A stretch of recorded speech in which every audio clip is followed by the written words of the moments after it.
പാകിസ്ഥാനുമായി ഇന്ത്യ ഇപ്പോൾ ഒരു കരാർ വെച്ചിരിക്കുന്നു. POK തിരിച്ചു തരാമെങ്കിൽ വെള്ളം കൊടുക്കാമെന്ന്. അത് എങ്ങനെയായിരിക്കും പാകിസ്ഥാൻ, ഏത് തരത്തിലായിരിക്കും അതിൻ്റെ പ്രതികരണം? ഇപ്പോൾ പാകിസ്ഥാനെ സംബന്ധിച്ചിടത്തോളം ഇത്രയും നാൾ ഇന്ത്യയെ പ്രകോപിപ്പിച്ചുകൊണ്ട് ഇന്ത്യയിൽ നിന്ന് നല്ലത് ഇരന്ന് വാങ്ങി അങ്ങനെ ഇരിക്കുകയാണ് പാകിസ്ഥാൻ. എഴുന്നേൽക്കാൻ പോലും പറ്റാത്തൊരവസ്ഥയിൽ. അപ്പോൾ പാകിസ്ഥാൻ മനസ്സിലായി ഇനി ഇന്ത്യയോട് കളിച്ചാൽ നമ്മുടെ കാര്യത്തിൽ ഒരു തീരുമാനം ഉണ്ടാക്കും. പ്രത്യേകിച്ച് സിന്ധു നദീജല കരാർ ഇന്ത്യ താൽക്കാലികമായി റദ്ദാക്കിയ സ്ഥിതിക്ക് പാകിസ്ഥാനിലെ പഞ്ചാബ് പ്രവിശ്യയിലുള്ള കൃഷിയിടങ്ങൾ നശിക്കും. അപ്പോൾ സ്വാഭാവികമായി അവിടെ വളർച്ച ഉണ്ടാകും. ഉപഗ്രഹ ചിത്രങ്ങളൊക്കെ ആ വരൾച്ചയുടെ കാര്യങ്ങൾ പുറത്തു വിട്ടുകൊണ്ടുള്ള ഉപഗ്രഹ ചിത്രങ്ങളൊക്കെ പുറത്തു വന്നിട്ടുണ്ട്. അപ്പോൾ സ്വാഭാവികമായും പാകിസ്ഥാൻ അടിപതറി നിൽക്കുന്ന സമയം. അപ്പോൾ പാകിസ്ഥാൻ തന്നെ ചിന്തിച്ചു, ഇനി ഇന്ത്യയുമായി യുദ്ധത്തിന് പോയാൽ ഒരുപക്ഷെ, അല്ലെങ്കിൽ ഇന്ത്യയെ പ്രകോപിപ്പിക്കുന്ന തരത്തിൽ ഏതെങ്കിലും തരത്തിൽ നമ്മൾ നീങ്ങിയാൽ നമ്മുടെ കാര്യത്തിൽ ഇന്ത്യ ഒരു തീരുമാനമുണ്ടാക്കും. അതുകൊണ്ട് തൽക്കാലം നമുക്കിപ്പോൾ അടങ്ങിയിരിക്കുന്നതാണ് നല്ലത്. എങ്ങനെയും വെള്ളം കിട്ടുക, അതിനെന്തും നമ്മൾ നടപടി സ്വീകരിക്കുക എന്നുള്ളതാണ്. അതായത് ഏത് ഇന്ത്യ പറയുന്ന ആവശ്യങ്ങൾക്കും നമ്മൾ നിന്നു കൊടുക്കുക എന്നുള്ളത് മാത്രമാണ് ഇപ്പോൾ പാകിസ്ഥാനെ സംബന്ധിച്ച് ഏകപ്പോം വഴി. അപ്പോൾ പാകിസ്ഥാൻ ഇന്ത്യക്ക് ഒരു കത്ത് അയച്ചിരിക്കുകയാണ്. കത്തിൽ പറയുന്നത്, നിങ്ങൾ പറയുന്ന വ്യവസ്ഥകൾ അംഗീകരിക്കാൻ ഞങ്ങൾ തയ്യാറാണ്. അത് ആ വ്യവസ്ഥകൾ കൃത്യമായി പരിഗണിച്ച് മുന്നോട്ട് പോകാം, നമുക്ക് കാര്യങ്ങളൊക്കെ പരിഹരിക്കാം, സമാധാനപരമായ ഒരു ചർച്ചയ്ക്ക് ഞങ്ങൾ തയ്യാറാണ് എന്നാണ് ഇപ്പോൾ പാകിസ്ഥാനിൽ നിന്ന് ഇന്ത്യക്ക് വന്നിരിക്കുന്ന കത്ത്. പാകിസ്ഥാൻ ആദ്യം പറഞ്ഞത് രക്തവും വെള്ളവും ഒരുമിച്ചൊഴുകില്ല. അതായത് ഇനിയും കശ്മീരിലെ വെള്ളം ഞങ്ങൾക്ക് തന്നില്ലെങ്കിൽ ഇനിയും കശ്മീരിലെ നദികളിൽ രക്തമൊഴുകും എന്നാണ് പറഞ്ഞത്. അതായത് ഇനിയും ഞങ്ങൾ ആക്രമണം നടത്തി നിരപരാധികളെ തീർക്കുമെന്നാണ് പറഞ്ഞത്. അപ്പോൾ പ്രധാനമന്ത്രി നരേന്ദ്രമോദി തിരിച്ച് മറുപടി കൊടുത്തു, വെള്ളവും രക്തവും ഒരുമിച്ചൊഴുകില്ല. നിങ്ങൾ അങ്ങനെ ചെയ്യുകയാണെങ്കിൽ നിങ്ങളെ നാട്ടിലെ ജനങ്ങൾ വെള്ളം കിട്ടാതെ മരിക്കും, അത്രേ ഉള്ളൂ. ബാക്കി ഞങ്ങളുടെ നാട്ടിലെ ജനങ്ങളെ തൊടാൻ വന്നാൽ തിരിച്ചു തരാൻ ഞങ്ങൾക്കറിയാം. പക്ഷേ നിങ്ങളുടെ നാട്ടിലെ ജനങ്ങളുടെ അവസ്ഥ, നിങ്ങളുടെ രാജ്യത്തെ ജനങ്ങളുടെ അവസ്ഥ വളരെ പരിതാപകരമായിരിക്കും എന്ന് കൃത്യമായി ഇന്ത്യ നിലപാട് സ്വീകരിച്ചു. നമുക്കറിയാം, നരേന്ദ്രമോദി 2014 ഇന്ത്യൻ പ്രധാനമന്ത്രിയായി അധികാരമേറ്റതിന് ശേഷം സാർക്ക് രാജ്യങ്ങളിലെ മുഴുവൻ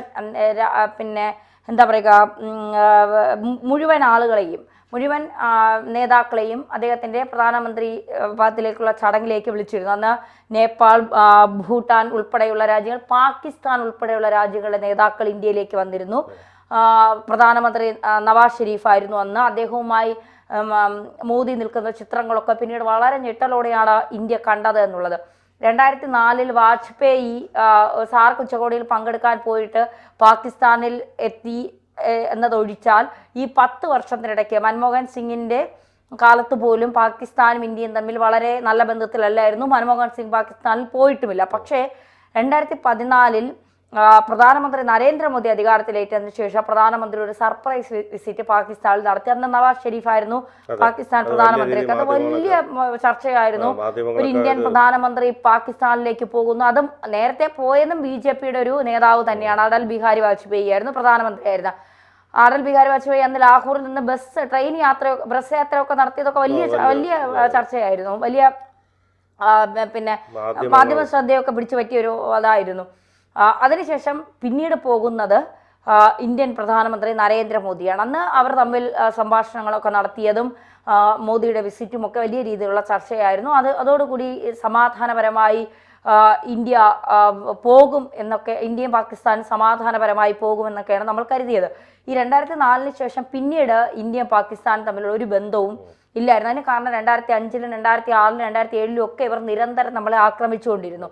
അതിനുശേഷം നമ്മൾ ഒന്നാം സർജിക്കൽ സ്ട്രൈക്ക്, രണ്ടാം സർജിക്കൽ സ്ട്രൈക്ക്, ഇപ്പോൾ യുദ്ധം, ഇതുവരെ എത്തി നിൽക്കുന്ന ഒരു അവസ്ഥയാണ് പാകിസ്ഥാൻ നമുക്ക് തന്നുകൊണ്ടിരിക്കുന്നത്. തിരിച്ച് അതിൻ്റെ ഇരട്ടി പാകിസ്ഥാൻ വാങ്ങിച്ചു കൂട്ടുന്നുമുണ്ട് എന്നുള്ളതാണ്. അപ്പോൾ ഈ ഇന്ത്യയെ സംബന്ധിച്ച് കശ്മീരിൽ സമാധാനം വേണം. കശ്മീരിലെ ജനങ്ങൾക്ക് തീവ്രവാദികളെ ഭയപ്പെടാതെ, തീവ്രവാദത്തെ ഭയപ്പെടാതെ കശ്മീരിലെ ജനങ്ങൾക്ക് സമാധാനപരമായി ജീവിക്കണം. കശ്മീരിൽ സാമ്പത്തികമായി വികസനം ഉണ്ടാകണം, വളർച്ചയുണ്ടാകണം. ഇതാണ് ഇന്ത്യയുടെ ആവശ്യം. കശ്മീർ പാകിസ്ഥാൻ തൊടാതിരുന്നാൽ ഇവിടെ പ്രശ്നങ്ങളില്ല.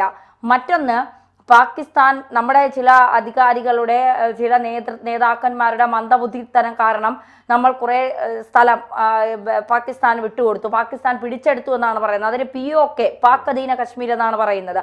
അപ്പോൾ അതിലാണ് എപ്പോഴും പാകിസ്ഥാൻ ഇന്ത്യയും തമ്മിൽ ഒരു ഉരസലുണ്ടാവുന്നത്. അപ്പോൾ ജമ്മു കാശ്മീരിൽ നിന്ന് പിടിച്ചെടുത്ത പാക് അധീന കശ്മീർ ഞങ്ങൾക്ക് തിരിച്ചു നൽകിയാൽ, അത് യുദ്ധത്തിലൂടെ വേണ്ട, പ്രശ്നങ്ങളിലൂടെ വേണ്ട ഒരു തരത്തിലും പിന്നെ എന്താ പറയുക ഒരു അനുനയത്തിലൂടെ അതായത് ഞങ്ങൾ നിങ്ങൾക്ക് വെള്ളം തരുന്നു, പകരം നിങ്ങൾ ഞങ്ങൾക്ക് POK തിരിച്ചു തരുന്നു, അത്രേ ഉള്ളൂ. അപ്പൊ അവിടെ പ്രശ്നങ്ങളൊന്നുമില്ല. ഈ പാകിസ്ഥാനെ സംബന്ധിച്ചും 23-24 കോടി ജനങ്ങൾ അവിടെ ഉണ്ട്. ആ ജനങ്ങൾക്ക് സമാധാനപരമായി ജീവിക്കണം. എന്നും ഇന്ത്യയും പാകിസ്ഥാനും തമ്മിൽ പ്രശ്നമുണ്ടാകുമ്പോൾ നമ്മൾ ഏറ്റവും കൂടുതൽ അതിർത്തികൾ പിന്നെ പങ്കിടുന്ന ഒരു രാജ്യം കൂടിയാണ് പാകിസ്ഥാൻ. ഒരു സമയത്ത് ഒന്നായിരുന്ന രാജ്യത്തെ രണ്ടായി പിരിച്ചതാണ്. അപ്പോൾ നമുക്ക് വേണമെങ്കിൽ നയതന്ത്രപരമായും ഒക്കെ പിന്നെ എന്താ പറയുക വ്യാപാരപരമായും ഒക്കെ പാകിസ്ഥാനുമായി നല്ല രീതിയിൽ ബന്ധം പുലർത്തി സമാധാനപരമായി പോകാം. ഈ മത തീവ്രവാദം വളർത്തുന്നത് കൊണ്ട് ഭീകരവാദികളെ വളർത്തുന്നതുമാണ് നമ്മുടെ പ്രശ്നം. പാകിസ്ഥാനെ സംബന്ധിച്ചിടത്തോളം അല്ലാതെ നമുക്ക് പാകിസ്ഥാനോട് പ്രത്യേക ശത്രുതയൊന്നുമില്ല. നമുക്ക് അവിടുത്തെ ഭീകരവാദികളോടാണ് ശത്രുത. അവിടുത്തെ ജനത്തോടോ അവിടുത്തെ സൈന്യത്തോടോ അവിടുത്തെ ഭരണകൂടത്തോടോ നമുക്ക് ശത്രുതയില്ല. നമ്മുടെ ശത്രുത ഭീകരവാദികളോടാണ്. അതെല്ലായ്പ്പോഴും പാകിസ്ഥാൻ എപ്പോഴൊക്കെ ഭീകരവാദികളെ വളർത്തുമോ അതെപ്പോഴും നമ്മൾ എന്താ പറയുക എതിർത്തുകൊണ്ടിരിക്കും. ഇപ്പോൾ രക്തത്തിൽ അലിഞ്ഞു ചേർന്നതൊന്നും ആർക്കും പെട്ടെന്ന് പോകില്ല. പാകിസ്ഥാനെ സംബന്ധിച്ച് ഭീകരവാദികളെ വളർത്തുക എന്നുള്ളതാണ്. ഭീകരവാദം വളർത്തി ലോകത്തെ മുസ്ലിം രാഷ്ട്രമാക്കി മാറ്റുക, ഇതാണ് അവരുടെ അജണ്ട എന്ന് പറയുന്നത്. അത് ഇന്ത്യയിലേക്ക് ഇറക്കണ്ട എന്ന് മാത്രമേ ഇന്ത്യ പറയുന്നുള്ളൂ. സമാധാനപരമായി നമ്മൾ മുന്നോട്ട് പോയാൽ രണ്ടു കൂട്ടർക്കും പ്രശ്നമില്ല. നമുക്ക് POK തിരിച്ചു കിട്ടുന്നു. നമ്മൾ പിന്നെ എന്താ പറയുക സിന്ധു നദീജല കരാർ നയതന്ത്ര പ്രകാരം കൊടുത്തത് നമ്മളും തിരിച്ചെടുക്കുന്നു. അപ്പോൾ രണ്ട് രാജ്യങ്ങൾക്കും പ്രശ്നമില്ല. ആരെയും ഇടപെടുത്താതെ തന്നെ നമ്മുടെ പ്രശ്നം പരിഹരിച്ചു. ജമ്മു കാശ്മീരിൽ സമാധാനം വേണം, ജമ്മു കാശ്മീരിൽ കയറി ഇനി കളിക്കില്ല എന്നുള്ള ഒരു കൃത്യമായ നിലപാട് പാകിസ്ഥാൻ സ്വീകരിക്കുക. അങ്ങനെ പാകിസ്ഥാന്റെ കാര്യങ്ങളിൽ മുഴുകി ഭീകരവാദത്തെ വളർത്തിക്കോ, പക്ഷെ അത് ഇന്ത്യയിലേക്ക് കടത്തി വിട്ടുകൊണ്ട് വേണ്ട. ഭീകരവാദികൾക്ക് അന്നം കൊടുത്തോ, അത് നമുക്ക് പ്രശ്നമുള്ള കാര്യമല്ല.